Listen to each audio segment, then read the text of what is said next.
DDV.com. Hi everyone, welcome. So in this video I am going to explain the first session, that is a lexical convention in digital design using Verilog. Okay,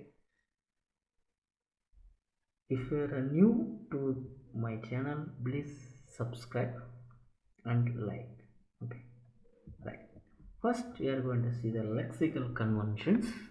The basic lexical convention used by Verilog HTML are just similar to those in C programming language. Most of the conventions are based on C programming language, almost same as the C programming language. We will see one by one. The first one is white space. White space represent the blank space or tab or new line. The blank space is represented by /b, tab is represented by /t, and the new line is represented by /n. Okay, the white space is ignored by Verilog except when it separates tokens. White space is not ignored in string. In string, we are considered the white space. Next one, the comments. Comments can be inserted in the Verilog code for readability and documentation. Here, there are two ways to write the commands. The one way is one line comment, that is start with double slash, and another one is multiple line command, that is starts with /* and ends with */. The multiple line commands cannot be nested. However, one line command can be embedded in multiple line commands. Okay, here see some examples. Consider the first one. The first one shows A equal to B and C. Here B and C are operands and is a operator. Here this is a one line command, so here we are using double slash. Consider the second line. Here we are using multiple line. This command having two line. The command start by */ and end by */. Sorry, start by /* and end by */. Here third one is wrong declaration, because in Verilog the nested command is illegal. So this is a wrong declaration, because this command is start by /* and in middle it has one nested /* and again */, and it is end by */, but it is a illegal command. It will not be accepted in Verilog programming. And the final one is accepted, because here we are not using */ or /* inside the two /* and */. So the last one is accepted. Okay, next one, operators. Operators are three types. They are unary, binary and ternary. Unary operators precedes the operand. Binary operators appears between two operands. Ternary operators have two separate operators that separate three operands. Consider the example A equal to not B. These operators indicate not operation. B is a operand. Here this operator precedes a operand, so it is a unary operator. This operator precedes a operand, so it is a unary operator. The second one, A equal to B and C. This is a AND operation.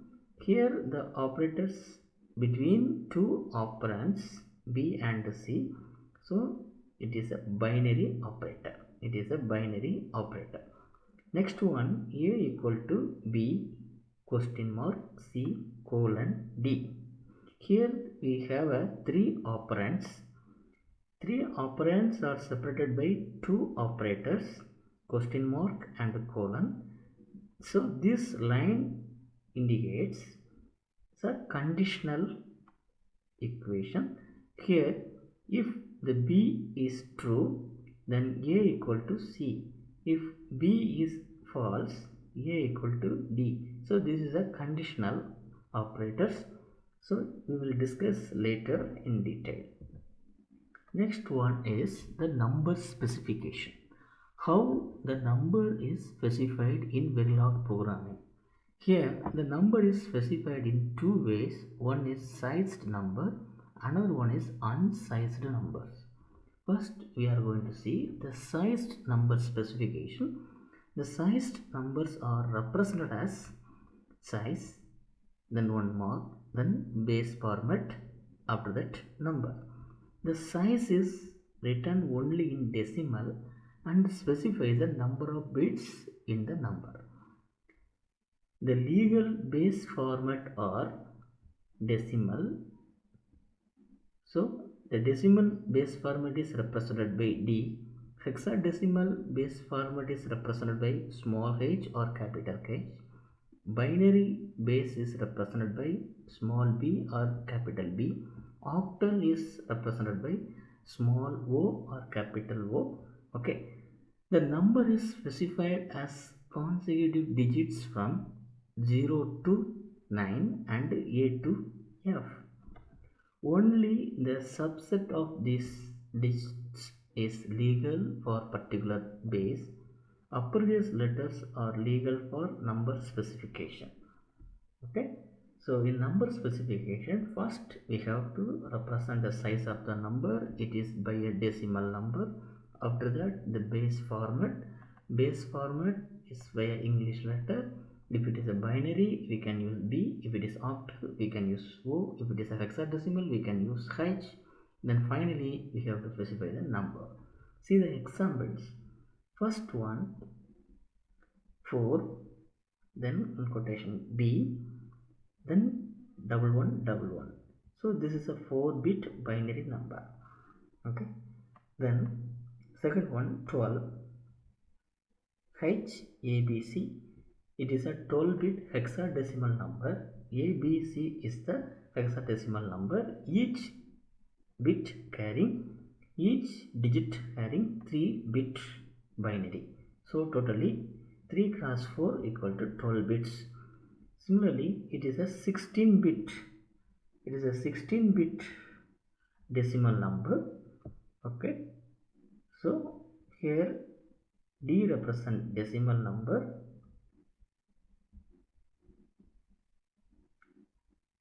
Here 255 is a decimal number. Okay. This way we can represent the number in sized number specification. Next one is unsized number specification. The number that are specified without base format specification or decimal number by default. A number that are written without the size specification have a default number of bits that is simulator and machine specific. Okay, must be at least 32 bit. If the number without base format, that number is considered as a decimal number. The number without the size, then it is considered as a 32-bit minimum. It is depends on simulator and machine specific, but at least this 32-bit number. Consider the example. The first one, the number does not has no base format and number of digits. So it's just number. So it is considered as decimal number. So the base and size is not mentioned here. So it is considered a 32-bit decimal number by default.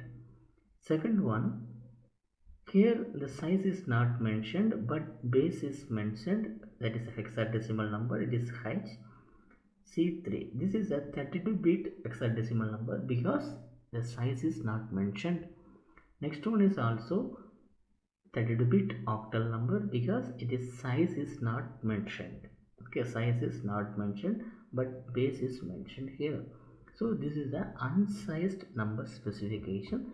In unsized number specification, the size is not specified means it is considered as a 32-bit. If the base is not mentioned means it is considered as a decimal number. Next one, x and z values. In some number specification, along with the number, the x and z values are included. The x and z indicates unknown values or high impedance values. Verilog has two symbols for unknown and high impedance values. These values are very important for modeling real circuits. An unknown value is denoted by x and a high impedance value is denoted by z. Consider an example: 12 hexadecimal 13x. It is a 12-bit hexadecimal number. In the last bit is x. The last x indicates 4 binary bits, that is unknown value. Okay, right? It is unknown. The x represent unknown. Then second example, consider 6hx. It is a 6-bit number, hexadecimal. So the x is 6-bit number, but we don't know, that is unknown number. And the third example, 32-bit binary number, but it is represented as z. So this is a 32-bit high impedance number. And x or z set 4-bit for number in hexadecimal base, 3 bits for number in octal base, and 1 bit number in binary base. If the most significant bit of number is 0, x or z, the number is automatically extended to fill the most significant bits respectively with 0, x or z. This makes it easier to assign x or z to whole vector. If the most significant digit is 1, then it is also 0 extended. Okay, these are the two number values used in number specification, that is x for unknown, z for high impedance values. Next one is the negative number. How the negative number is specified in Verilog programming. The negative numbers can be specified by putting a minus sign before the size of the constant or number. Should we use the minus sign before the size of the number? Size constant are always positive. Size constants are always positive. It is illegal to have a minus sign between the base format and number. An optional sign specifier can be added for signed arithmetic. Okay, consider the example. So first number is -6. It is a decimal number. It is a 6-digit decimal number. That is a, so it is negative number stored in 2's complement of 3. Next, second one is -6 SD3, used for performing signed integer math. Then third one is 4-bit decimal -2. Here it is a illegal representation.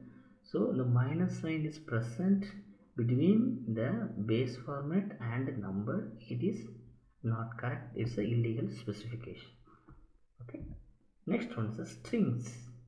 As like the C programming, Verilog also support the strings. A string is a sequence of characters that are enclosed by double quotes. The restriction on string is that is must be contained on single line. So the string should be in single line, not in multiple line. Okay, that is without carriage return. It cannot be on multiple line. Strings are treated as sequence of 1 byte ASCII values. ASCII represent American Standard Code for Information Interchange. Consider the example. So the strings are specified between the double quotes. Okay, right?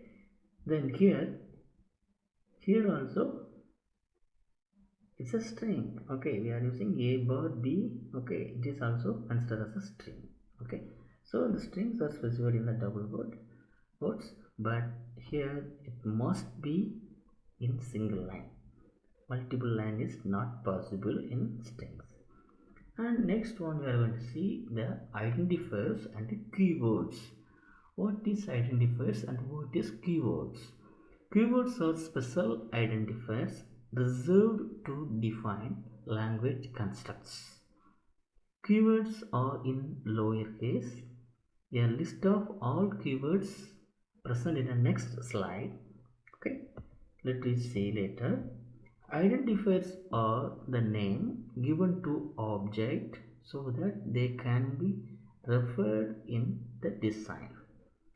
Identifiers are made up of alphanumeric characters, the underscore or the dollar sign.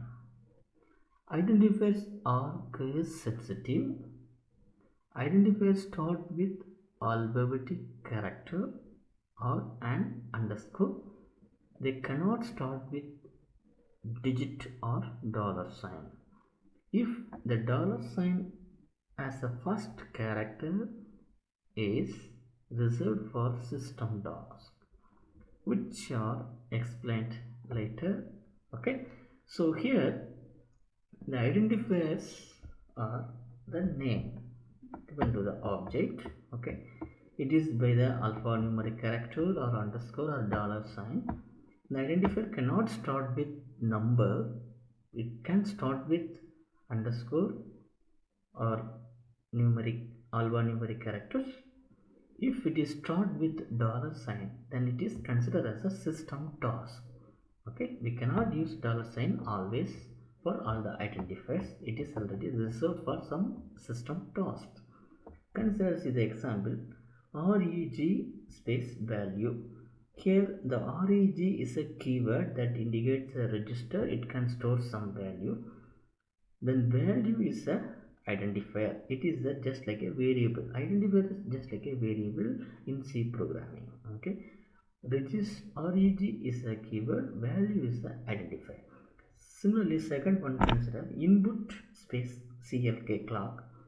So input is the identifier. It is already reserved in Verilog programming.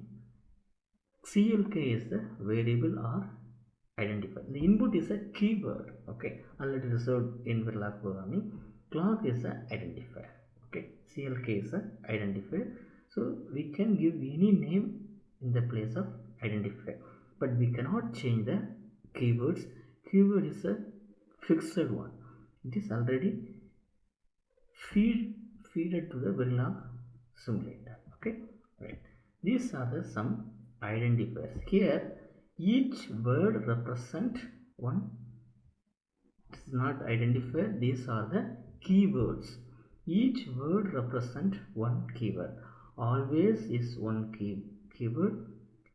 If none is a one keyword, RN MOS is a keyword, and in then RPMOS, assign, include, all the single word represent one keyword. Okay, it is not a single line. All the single word represent one keyword.